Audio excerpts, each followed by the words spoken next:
Quem clica sabe. Bom dia, Marião. Como é que você vai? É um prazer inenarrável conhecer a sua pessoa aqui na nossa transmissão. Fala, Gui! Como é que tá? Me ouve bem, cara? Te ouço perfeitamente, te ouço melhor do que eu mesmo me ouço, inclusive. Maravilha, é uma honra estar aqui com vocês. Excelente. Muito bom dia. Marião, faz uma grande gentileza para nós, aqueles que Manda. estão aqui na nossa transmissão e ainda não conhecem a sua atividade. Quem é você e o que você apronta aí na região da Faria Lima? Gui, eu sou aqui, assim, acho que como a maioria que está aqui, um grande curioso e um tentador, um cara que tenta ganhar um pouco de dinheiro de forma honesta. Essa acho que é o melhor resumo. O que a gente faz é basicamente gestão de recursos de terceiros. Eu sou um dos sócios e gestores aqui da Avantgarde Asset. Nós somos uma gestora de renda variável, então a gente é muito focado em investimento em ações, principalmente para o Brasil. A gente faz alguma coisa fora também. E acho que talvez o nosso grande diferencial, aí onde a nossa gestora faz o diferente dos outros, é que a gente é uma gestora quant. Né? A gente é uma gestora sistemática. Então a nossa metodologia de gestão é um pouquinho diferente aí do que o pessoal costuma fazer. Mas, enfim, esse é um pouquinho do que eu faço. Eu sou especialista em derivativos, trabalhei minha vida inteira com opções, tanto do lado do buy side, quanto em mesa de corretora, em estruturação de produto para private, entre outros. Mas, enfim, o boné que eu visto hoje em dia é o de gestor de fundo, especialista em renda variável, e aí renda variável, qualquer coisa que tenha que seja de bolsa, tá? Então a gente faz tanto long only, quanto long short, quanto long biased, cash and carry, arbitragem, derivativos, etc. Tá? Tudo que se mexe como renda variável, a gente opera aqui. Gostei do boné que eu visto. E veste um boné bonito, né, Magão? Tem É história isso, para contar, um currículo vasto. tem um E eu pouco. vou ter algumas boas perguntas para a gente fazer um bate-papo aqui junto com a nossa audiência. Quando você fala Ações Brasil, eu não sei se eu sinto uma vontade de te abraçar, né, por tudo que você passou nesses últimos anos aí, uma dificuldade extrema, né, de conseguir buscar uma racionalidade no mercado, ou se eu comemoro de estar contigo nesse momento de grande depreciação do mercado e uma possibilidade de estarmos conseguindo orquestrar uma melhor assimetria. Você conseguiu ouvir o final ali, né, da narrativa do Alex André com as projeções de Itaú, projeções bem pessimistas. Eu gostaria de ouvir inicialmente, Mário, qual que é a sua perspectiva a respeito do mercado brasileiro de ações com esse tamanho pessimismo a lá Itaú Unibanco que a gente acabou de presenciar. Eu tenho dois caminhos normalmente que eu sigo. Um é o que eu penso do cenário econômico, que foi muito do que o André falou, e um outro que é o mercado. E esses caras normalmente não, mas muitas vezes eles não convergem. Ou seja, ou melhor, o mercado muitas vezes antecipa algumas coisas que o dado econômico vai falar depois. Tá?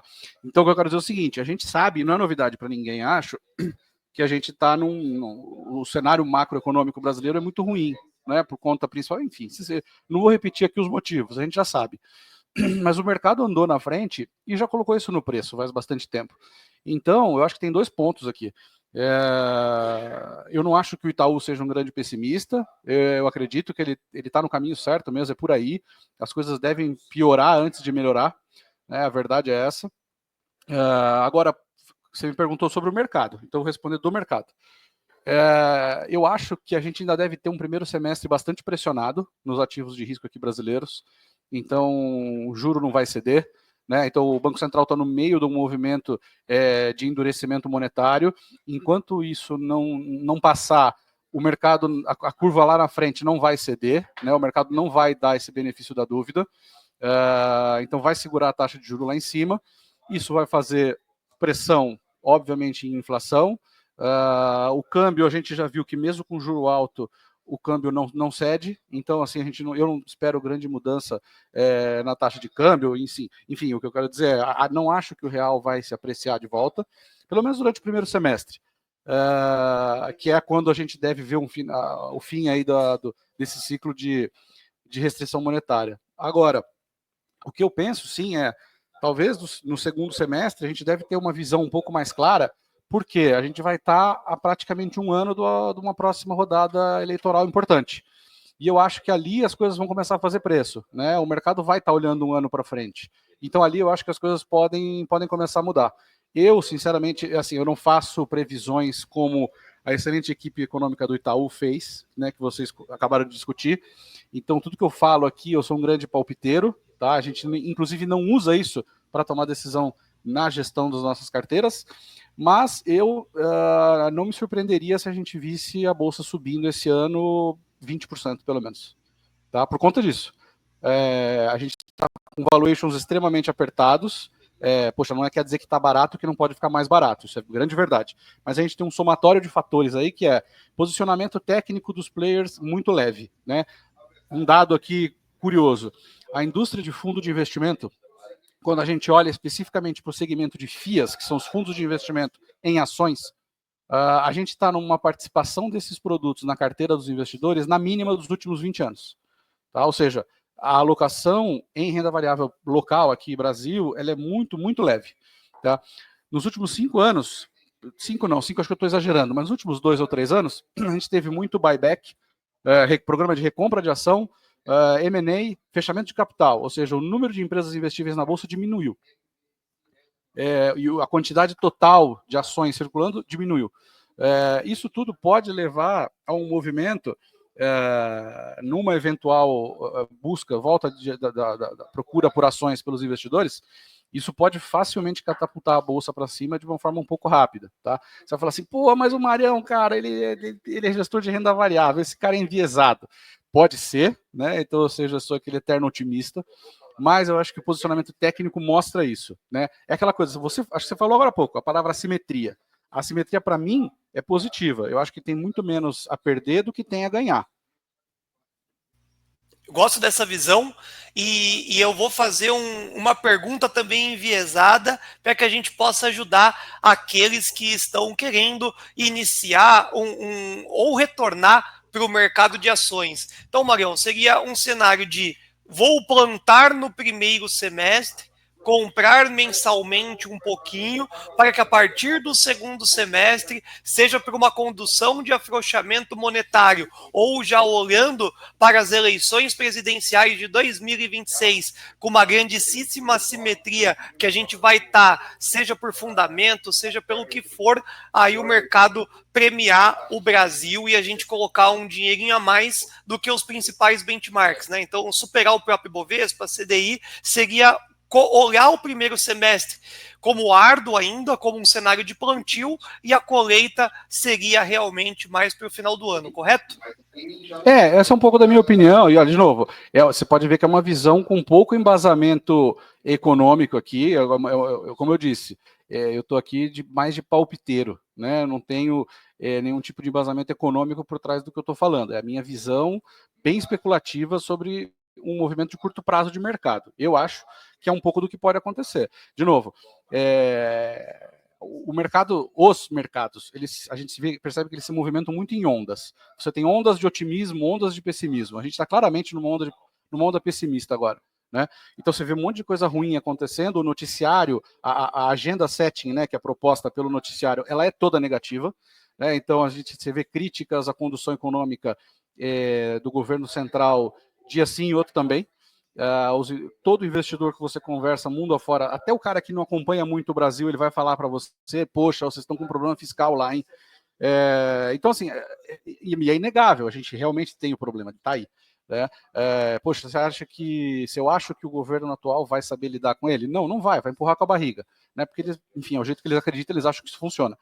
E a gente já sabe que não funciona muito bem. Então, qual que é o ponto? Eu acho que o investidor vai começar a colocar na conta, eu acho que talvez agora o começo do ano seja bem decisivo para isso, né? O fevereiro, março, abril é uma época em que uma conjunção de fatores econômicos costumam bater muito no índice de popularidade do governo. Tá? Então, isso aqui é uma outra discussão, é um negócio interessante demais de olhar, mas isso acontece. eu acho que isso, se o governo atual começar a perder mais popularidade, que sinceramente é o que eu acho que vai acontecer, né, a gente ainda está com um índice de desemprego muito baixo, né, nas mínimas históricas, a gente está praticamente a pleno emprego. Só que com uma inflação subindo, né? Então, aquele chamado índice da miséria, que é um somatório de desemprego com inflação, tende a começar a trazer problema de popularidade. Isso vai começar a botar na conta da Bolsa o seguinte, poxa, estamos a um ano de uma eleição, muito provavelmente com a onda a mais à direita que está vindo, Estados Unidos, o Trump reassumiu ontem, você tem a Argentina para dar um exemplo aqui, etc. Pode ser que o investidor comece a colocar na conta que a tendência para a gente é a vitória de um governo um pouco mais liberal, né? Você soma isso, um mercado que diminuiu de tamanho, como a gente falou agora há pouco, né, uma parada técnica, que é, diminuir o número de ativos investíveis, e um mercado muito leve, ou seja, a participação de renda variável nos portfólios está muito, muito baixo, você tem aí um somatório de indicadores técnicos com outros aí que são um pouco especulativos, né? A gente pensar em cenário eleitoral é pura especulação, mas você tem algumas coisas aí que fazem com que pode fazer sentido você começar a fazer essa apostinha, essa semente aí mensalmente para que você consiga pegar um mercado que pode ser interessante daqui um horizonte de 8, 10, 12 meses, alguma coisa assim, né? E, aliás, deixa eu até aproveitar aqui o que você falou, essa disciplina de investimentos mensais é uma coisa que pouca gente tem. E isso faz a diferença. Isso faz muita diferença. Eu, como gestor de fundo de renda variável long only, que é o nosso principal mandato aqui na casa, é um long only, eu vejo isso todos os dias. Investidor que entra com muita sede no mercado, com mais dinheiro do que ele deveria, ele se assusta com um movimento de queda e ele vai lá e saca na pior hora possível. Tá? Isso obviamente não é exclusivo nosso aqui, mas se você pegar a indústria inteira, você vai ver que em movimentos de alta de mercado, de euforia, é onde os fundos mais captam. E a hora que a bolsa está depreciada, largada, as ações estão extremamente baratas, o dinheiro vai embora, né? Então, enfim, o cara que tem essa parcimônia e essa disciplina que você está sugerindo, esse cara vai longe, é o cara que ganha dinheiro na bolsa. É isso, grandíssima aula. Agora sim, viu, Marião? Trouxemos um conhecimento que não é ímpar. A grande maioria da nossa audiência, inclusive, sabe que é assim que funciona, mas todo mundo quer estar certo. A gente até brinca. A grande maioria das pessoas querem estar certa, não querem ganhar dinheiro. Então agora é a hora de entrar. Aí tem uma volatilidade, assusta e sai, como você comentou, no pior preço. Quando sai as matérias que a bolsa vai buscar 200 mil pontos, tá lá no 140, todo mundo compra, dá uma escorregada e também, mais uma vez, gera essa ansiedade. Agora, pessoal, como desenho, vamos colocar que esse aqui seja o desenho perfeito, né? O primeiro semestre, há poucas condições climáticas para poder sair um sol ensolarado brasileiro e colocarmos a gente para cima. Então, são tempos ainda nublados, não é mais chuvoso, mas é nublado. Então você vai comprando um guarda-chuva e um guarda-sol, para quando sair o sol, meu querido, você vai lá e coleta, né, essa boa disciplina. Então, mensalmente você aportando, você vai, vamos dar o exemplo de Itaú. Você compra Itaú a 33, a 32, a 30, a 34, seu preço médio fica ali realmente em uma posição mais confortável para quando for orquestrar uma onda mais positiva, né? Então a gente vai insistir nesse conteúdo, né? Faz quase 10 anos que a gente fala de bolsa aqui de alguma forma ou de outra, mas vai incrustar na cabeça de vocês, certamente, para que vocês consigam entender a dinâmica. E aí, Mário, quando a gente olha para o atual momento da bolsa, largada, né, deprimente, cenário pessimista, qual é a visão sua ou da gestora de setorial? O que o mercado está esquecendo de olhar que está depreciado? É banco, é elétrica, são as small caps, minério, vale nesse preço? O que a gente pode falar para a nossa audiência, a visão de vocês sobre setorial? Isso aqui é uma visão bem minha, particular minha. Eu acho que, cara, assim, o movimento de bolsa, a gente costuma dizer o seguinte, né? Quando você olha para os dados, eles te mostram o seguinte: quando você tem um cenário parecido com o atual, em que assim você vê que o mercado está de forma geral depreciado, você não tem setores específicos que apanharam, obviamente que você tem. Se você olhar para small caps, você vai ver que elas apanharam mais do que as large caps. Mas isso aqui não é um setor, né? A gente está falando do fator de risco. Isso é comum. Você teve um aumento dos prêmios de risco, obviamente as empresas pequenas sofrem mais, sofrem na frente, né? Então, isso acontece mesmo. Mas o que eu quero dizer é o seguinte, tá tão fácil para aproveitar o baixo valuation da bolsa que o investidor, nesse primeiro momento, ele não precisa se preocupar muito em fazer stock picking. O movimento inicial do mercado, quando vier essa recuperação, a gente sabe que ela virá em algum momento, ele é fácil de você capturar você comprando índices de mercado, né, ou fatores de risco de mercado, ou seja, comprar uma cesta de ativos de valor, tá, aquelas ações formadas, uma cesta formada por os ativos mais baratos, né, uma coisa que a gente faz em investimento sistemático, ou comprar uma cesta de small cap mesmo, né? Então, eu quero dizer o seguinte, o stock picking, num movimento como esse, que tende a ser robusto, ele tende a ser grande, né, uma bolsa muito depreciada, se você tem um ambiente macro melhorando muito, uma curva de juros caindo, sei lá, 300, 400 pontos, só essa melhora de humor faz com que a cesta inteira da bolsa suba, de forma agregada. Então, o stock picking nesse primeiro momento é menos importante. Então, se o investidor quer começar a fazer uma poupança pequena, ele vai falar, pô, eu não consigo fazer aqui um stock picking e montar uma carteira de 20 ações. Ou, se eu sou um cara que prefere delegar para a gestora, eu vou comprar cotas de 5 fundos diferentes. Puta, talvez você não consiga fazer essa diversificação no começo. Cara, começa a comprar o índice de mercado, compra um ETF do índice small, por exemplo, ou do próprio Bovespa. Né? A importância do stock picking vem na segunda parte do ciclo, que é, puta, aquele rally agregado de mercado passou, como é que eu vou continuar extraindo o retorno agora? Aí você vai se preocupar em o que você vai comprar. Tá? Mas, enfim, vou responder a tua pergunta aqui, o que eu acho que é mais interessante. Primeiro, uma boa cesta de small caps, tá? Então, se você puder, se tiver acesso a dados e quiser fazer isso, olhe empresas de capitalização de mercado baixas que tenham alta qualidade de balanço. Então, aqueles caras menos alavancados, aqueles caras que estão num business que tem maior barreira para entrada, que tem maior rentabilidade, entrega maior rentabilidade sobre o patrimônio. Esse tipo de empresa tende a passar por esse cenário de aperto monetário de uma forma mais fácil, esse cara vai ter mais acesso a crédito, ele não deve ter problema de solvência, ou seja, você garante que esse cara vai estar vivo a hora que o mercado voltar, porque isso é importante demais, né? Não é só você ir lá e se entupir de um monte de coisa barata e que pode morrer no meio do caminho, né? Você tem que estar vivo a hora que o mercado melhorar. E carrega isso. Eu acho que isso já vai ser mais do que suficiente. Agora, vou te falar o que eu acho que tem aí no mercado de muito interessante. Se a gente entender, se a gente considerar, né, se a gente levar em conta o quanto o PIB do Brasil vem crescendo, né, principalmente depois das reformas ali de 2016, 17, o PIB vem surpreendendo os analistas ano a ano. Todos os anos a revisão é para cima. Não sei se você tem visto isso. Essa tendência, eu não imagino que ela vá mudar daqui para frente. Então, tem um setor que é o setor de bancos, por exemplo, que ele é muito tradicional, são empresas que não são inovadoras, não tem um componente de G ali de crescimento relevante, ou seja, são conservadoras, são vacas leiteiras, são empresas de puro valor. Né? Cara, se você entender que a nossa economia tende a crescer bastante ainda e a bancarização das pessoas tende a aumentar, eu acho que os bancos listados são excelente oportunidade de investimento. Você tende a ter um retorno com dividendos que é muito razoável. E os bancos pegam na veia o crescimento econômico, ou seja, uma proxy direta para PIB.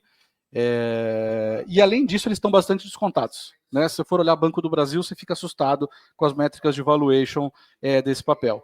Então, eu acho que esse é um segmento que precisa ser olhado com carinho pelo investidor que quer fazer stock picking agora.